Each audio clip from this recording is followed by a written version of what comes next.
Hi గారు. Welcome to our channel. ప్రస్తుతం మనతో పాటు దాము బాలాజీ గారు సీనియర్ జర్నలిస్ట్ ఉన్నారు. వారితో ఒకసారి మాట్లాడదాం. సార్ నమస్కారం సార్. నమస్తే. సార్ భారత ఆర్మీలో పాకిస్తాన్ ఏజెంట్లు ఉన్నట్టుగా గుర్తించింది. ఇప్పుడు ఒకరిని పట్టుకుంది. ఇంకా చాలా మంది ఉన్నట్టుగా కూడా తెలుస్తుంది. అయితే ఈ పట్టుకున్న వ్యక్తి ఎవరు? మరి అతను ఎటువంటి ఇన్ఫర్మేషన్ ఇప్పుడు పాకిస్తాన్‌కి చేరవేశాడు? ఇప్పుడు అతన్ని ఇన్వెస్టిగేషన్ చేస్తున్నారు కదా! ఇప్పటివరకు ఎటువంటి అంశాలు అతని దగ్గర నుంచి బయట పెట్టారు? అండ్ ఇతను పహల్గామ్ ఉగ్రదాడిలో కూడా ఉన్నట్టుగా కూడా చెప్తున్నారు. సో ఏంటి ఇతను? ఎవరితను? ఇదొక సంచలనమైన విషయం అని చెప్పాలి. ఎందుకంటే ఇప్పటివరకు అనేక మంది సివిలియన్స్‌ని ఎస్పినాజ్ చార్జెస్ కింద అంటే గూఢచర్యం కింద అరెస్ట్ చేశారు. దాదాపు హర్యానా, ఉత్తరప్రదేశ్, గుజరాత్ ఈ రాష్ట్రాల నుంచి దాదాపు 15 మెంబర్స్‌ని ఇప్పటివరకు అరెస్ట్ చేశారు. జ్యోతి మల్హోత్రా యూట్యూబర్, ఆమెది వెరీ పాపులర్ అయింది. ఆమెది ఇటీవలనే ఒక స్కాట్లాండ్ టూరిస్టు వీడియో కూడా బయటకు వచ్చింది. ఆ వీడియోలో ఆయన కూడా పాకిస్తాన్ వెళ్ళినప్పుడు ఆ అమ్మాయి తన్ని ఇంటర్వ్యూ చేసింది. ఆ తర్వాత ఈ అమ్మాయికి దాదాపు ఒక 5 మంది AK-47 లాంటి గన్స్ పట్టుకొని ఈ అమ్మాయికి బాడీ గార్డులుగా వెళ్తున్నారు. అది చూసి అతనే ఆశ్చర్యపోయి ఆ వీడియోలో చెప్పాడు, ఈ అమ్మాయి ఎవరు, ఈ అమ్మాయికి ఇంత సెక్యూరిటీ ఎందుకు ఉంది, ఈ అమ్మాయి ఏమో యూట్యూబర్ అంటుంది అని కూడా అతను ఆశ్చర్యాన్ని వ్యక్తం చేశారు. ఆ వీడియో కూడా ఇప్పుడు బయటకు వచ్చింది. సో క్లియర్గా ఆ అమ్మాయి పాకిస్తాన్కి ఏజెంట్గా పనిచేస్తుందని తెలిసింది. సో అలాగా సివిలియన్స్ ఉన్నారు. ఇప్పటివరకు ఒక ఎయిర్ ఫోర్స్కి సంబంధించిన ఇండియన్ ఎయిర్ ఫోర్స్ కార్పొరల్ని కూడా ఒకరిని అరెస్ట్ చేశారు. ఇప్పుడు ఇంకా ఘోరం ఏంటంటే ఈ పహల్గామ్ దగ్గర కాపలాగా ఉంటున్న సిఆర్పిఎఫ్ జవాన్ని ఇప్పుడు పట్టుకున్నారు. సో ఇతను ఎవరు, ఇతన్ని పాకిస్తాన్ ఎలా ట్రాప్ చేసింది, ఇతను పాకిస్తాన్కి ఎప్పటి నుంచి పనిచేస్తున్నాడు, తర్వాత ఎలాంటి ఇన్ఫర్మేషన్ ఇచ్చాడు, తర్వాత ఇతన్ని ఎలా పట్టుకున్నారు, ఇప్పుడు ఇతని దగ్గర నుంచి ఎలాంటి ఇన్ఫర్మేషన్ మన Indian investigative agency NIA, national investigating agency ఎలాంటి నిజాల్ని రాబట్టింది, ఇంకెవరెవరు ఉండొచ్చు, ఈ విషయాల గురించి మనం మాట్లాడుకున్నాం. ఇతని పేరు మోతీరామ్ జాట్. ఇతను రాజస్థాన్కి సంబంధించిన వాడు. ఇతను వచ్చి సిఆర్పిఎఫ్ అంటే సెంట్రల్ రిజర్వ్ పోలీస్ ఫోర్స్. ఇది 1939లో ఏర్పడింది. 1939లో బ్రిటిష్ కాలంలో దీన్ని క్రౌన్ రిప్రజెంటేటివ్ పోలీస్ అని చెప్పేవాళ్ళు. దాని తర్వాత 1949 డిసెంబర్ 28న ఇది సిఆర్పిఎఫ్ సెంట్రల్ రిజర్వ్ పోలీస్ ఫోర్స్గా పేరు మార్చారు. ఇది మామూలుగా వీళ్ళ డ్యూటీస్ ఏంటంటే ప్రధానంగా ఇది ఇంటర్నల్ సెక్యూరిటీ చూస్తారు. ఇది హోమ్ మినిస్ట్రీ ఆఫ్ అఫైర్స్ దగ్గర ఉంటుందన్నమాట ఈ శాఖ.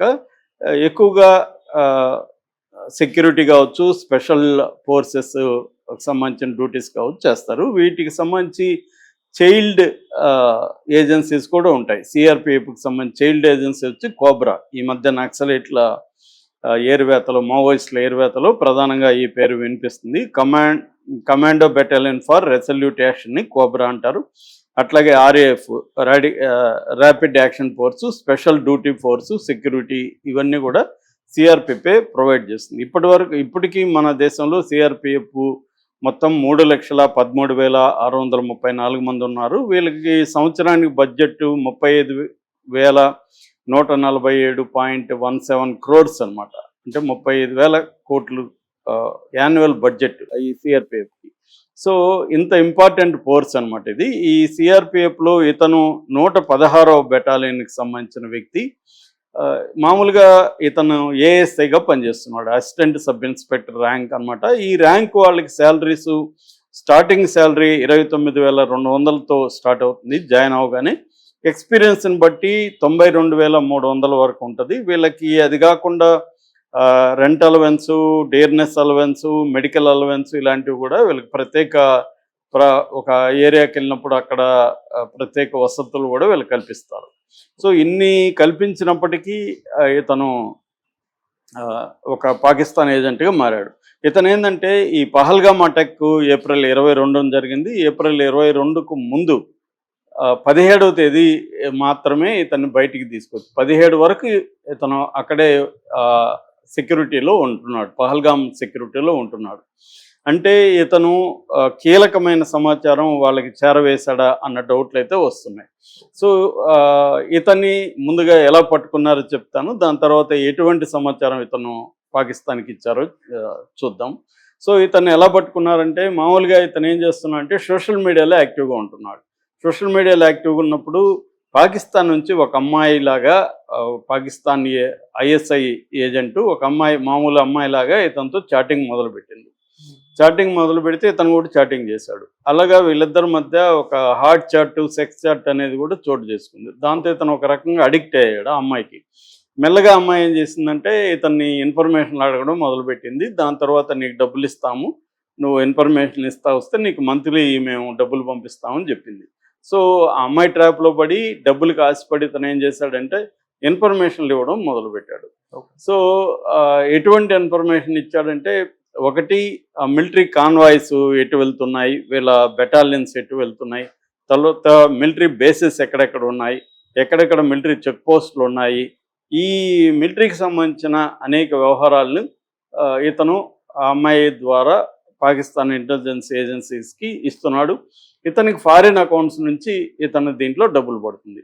సో మామూలుగా ఏం చేస్తారంటే ఈ సిఆర్పిఎఫ్లో ఇంటెలిజెన్స్ వింగ్ ఉంటుంది. ఆ ఇంటెలిజెన్స్ వింగు వాళ్ళ సభ్యులందరి మీద, సిఆర్పిఎఫ్ అధికారులందరి మీద, సైనికుల మీద, జవాన్ల మీద ఒక నిఘా అయితే పెట్టుంటుంది.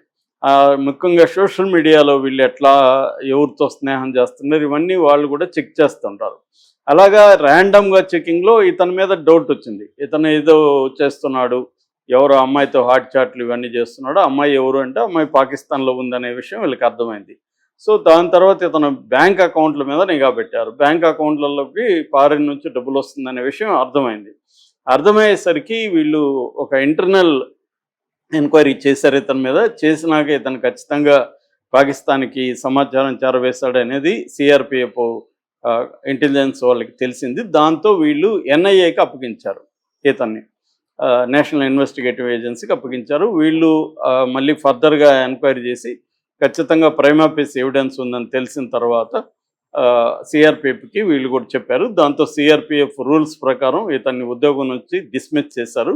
దాని తర్వాత పాటియాలా కోర్టు ఢిల్లీలో ఉంటుంది. ఈ Patia special court, NIA special court, అందులో ప్రవేశపెట్టారు ఇతన్ని. సో ప్రవేశపెట్టిన తర్వాత కస్టడీకి తీసుకోవాలని చెప్పారు. కస్టడీకి జూన్ 6 వరకు ఇతనికి కస్టడీ కూడా ఇచ్చారు. ఇప్పుడు ఈ కస్టడీలో ఇతను ఇంకొంతమంది పేర్లు కూడా చెప్తున్నట్టుగా తెలుస్తుంది. అయితే ఇప్పటి వరకు ఎన్ఐఏ బయటికి తీసుకురాలేదు. ఇంకా కూడా తన సహచరులు కొంతమంది డబ్బులు కాసిపడిన వాళ్ళని తాను పరిచయం చేశాను ఆ అమ్మాయికి అని కూడా ఇతను చెప్పినట్టుగా తెలుస్తుంది. వాటికి సంబంధించి ఇంకా డీటెయిల్స్ అయితే రావాల్సి ఉంది.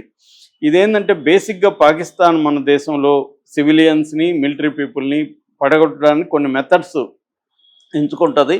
అది ప్రధానంగా సోషల్ మీడియాలో చాటింగ్లు చేయడం, హనీ ట్రాప్ అంటారు కదా, అమ్మాయిల ద్వారా వీళ్ళని ముందుగా హనీ ట్రాప్లకి తీసుకురావడం, దాని తర్వాత వీళ్ళ బ్యాక్గ్రౌండ్స్, వీళ్ళ ఆర్థిక పరిస్థితులు, వీళ్ళ ఫ్యామిలీ వ్యవహారాలు ఇవన్నీ తెలుసుకోవడం. సో వీళ్ళకి ఏది రిక్వైర్మెంట్ ఉంది, డబ్బు రిక్వైర్మెంట్ ఉందా లేదా, ఇతనికి ఏమన్నా అమ్మాయిలు పిచ్చుందా, ఇవన్నీ చూసుకొని ఏం కావాలంటే దాన్ని ప్రొవైడ్ చేయడం.